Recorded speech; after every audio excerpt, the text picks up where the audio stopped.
important stops he's making, right, is he's going to Najaf, where he's going to meet privately, behind closed doors, we're told, probably no cameras, the Grand Ayatollah, Sayyid Ali al-Husseini al-Sistani.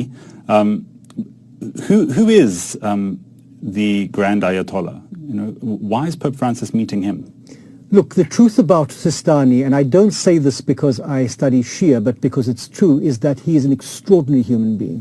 And you only have to look at his CV to see the awards he's been given, the Nobel Prize he's been nominated for, to see that his name occurs over and over again in the list of the most prominent Muslims.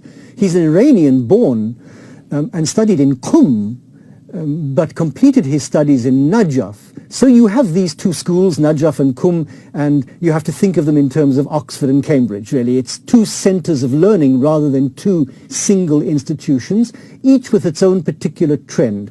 And he's got a foot in both because he's Iranian-born and he studied there and then in Najaf. As the leader of the Najaf seminary, or the Najaf Hausa, as it's called, he has under his authority huge numbers of Shia scholars, important Shia scholars spread throughout the world, and therefore his influence on the Islamic Shia world is phenomenal. But even if it wasn't, he is profoundly respected in the Shia and the Sunni world as a peacemaker, as a man who's understood the need to put an end to radicalism and violence.